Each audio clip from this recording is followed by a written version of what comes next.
And we are back live from PlayStation's E3 booth. I'm joined by Bernd Diemer. He's the game director on Dead Island 2, a distinctly different take on the popular franchise. So welcome, sir. Thanks for having me. So you guys, first of all, I think left a few jaws on the floor the other night at the PlayStation E3 press conference. That was one hell of a reveal trailer. Very, very cool. Tell me a little bit about just the overall premise for Dead Island 2. First, you want to hear a funny story about the trailer? I would love to. You know, I think a couple of months ago when we started talking to you guys about, hey, can we do something exclusive together? And then this fantastic deal happened that we have exclusive content on PlayStation. And then we were so afraid that the trailer would leak before. Because you guys basically said, we're going to kill you all. If the trailer leaks, the deal is off, we're going to kill you. You'll never work in the industry again. Well, not really, but that's what it felt like. So the trailer only lived on one computer, which wasn't even connected to the internet. Wow. And if you wanted to see it, you had to travel from Berlin to Munich, look at it on the guy's PC who was editing it, and then the guy came back to Berlin, to our studio, and narrated the trailer to the rest of the team. How does it look? Yeah. Oh, it has this scene, it looks like this, and there's this Californian dude. So actually, the final cut, for the first time, we saw it here.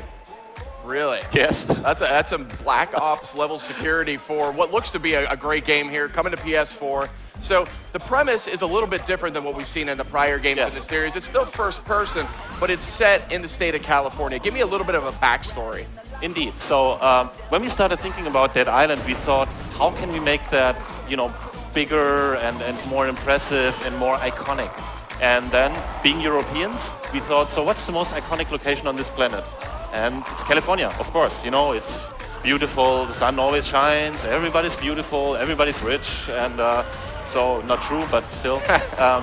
And so we went for California because we thought, on one hand, it's a location that everybody knows on this planet. And it's also very beautiful. And that fit in with our vision statement of paradise meets hell. So the most paradisic location on the planet, California, plus our zombies. Yes, and it's been quarantined off, so there's the island part. That's my understanding. And it's a bit reaching, but that's our island. Yeah, so it's still set in the fiction of the Dead Island, the Dead Island fiction, but it's a different timeline. And I think what's interesting about this game is you're actually going to have I've heard it described as the world's smallest MMO. You're going to have multiple players in sort of a co-op or competitive type of scenario. So tell me a little bit about that mechanic and how that's going to work. Yeah, the world's smallest MMO is how we started explaining it internally to the team when people asked about it. So how does it work? And what's behind it is that we increased the player numbers to 8 from 4 in the original game. And then we said we want this to be the easiest way into multiplayer ever. And the inspiration actually, of all places, came from me playing Journey. Because when I started playing Journey, I didn't, like many people, I didn't realize that the other people in the game were actually other players. And the elegance and the brilliance of that stuck with me. And then we thought, sounds a little bit crazy, but we want to do that with zombies. So we have this seamless multiplayer where if you're not opting out, you can play alone, but if you're not specifically opting out, you're always playing with other people. So the world will be populated by 7 other players who just appear in your world and play with you in this beautiful setting. So I guess it's sort of up to those players to decide whether they work together or maybe don't work together. The default is that you work together, but there are specific zones in the game world where there's, some valuable thing, treasure chest, if you will. And there's a competitive element. You don't have to, but you have the freedom to compete with others. So it's still a first-person game, right? Yes, tell me a little bit about so. how combat's going to work in Dead Island 2. Very well and very smoothly. Oh, nice. Well, that's always a good thing. Yeah.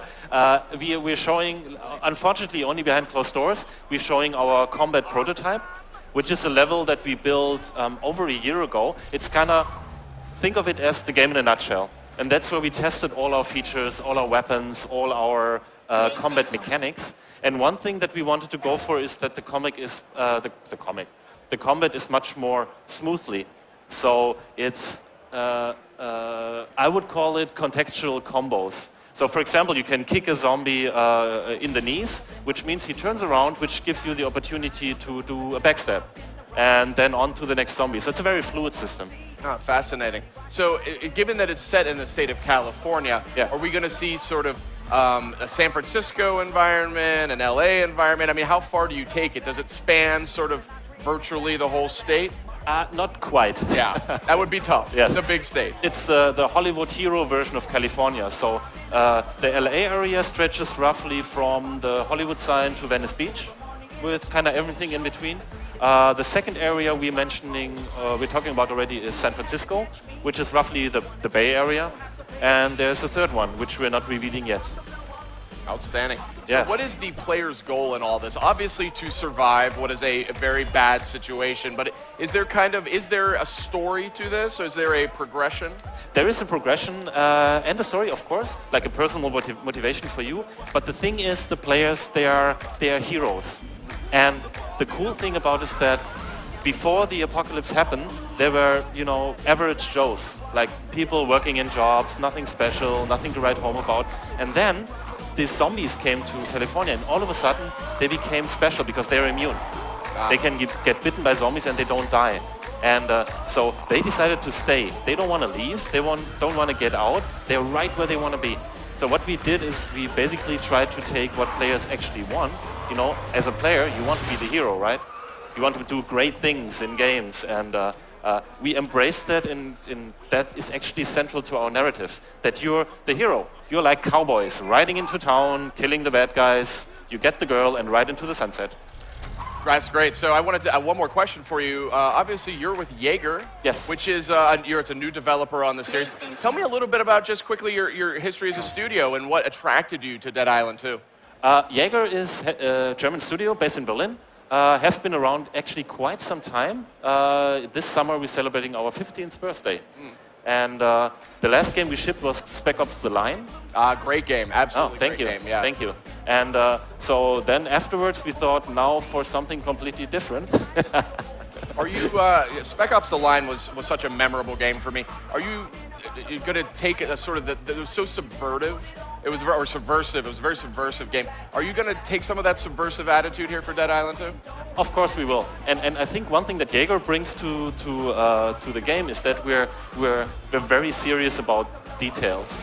Like, for example, 2 weeks ago we had a discussion almost the whole day about the diversity of our zombies. Because we realized we have to make sure that they represent the average mix of ethnicity and gender that is represented in California. And one guy in our team actually researched that, with percentages and everything. So then we changed our zombie system to represent that. And that's kind of the thing we do. And we have a cat. Oh, very nice. We're I believe the first game that actually did motion capture with a cat. Motion capture with a cat? Yes. Feline fidelity. Exactly. For Dead Island 2. Only on PlayStation 4. Otherwise it wouldn't have been possible. And I want to quickly note, there is an exclusive beta coming to PS4. Yes. I'm sure we'll learn a little bit more about that as time goes on, but... Yes, closer to PAX and Gamescom, we will talk about the exciting beta plans. PlayStation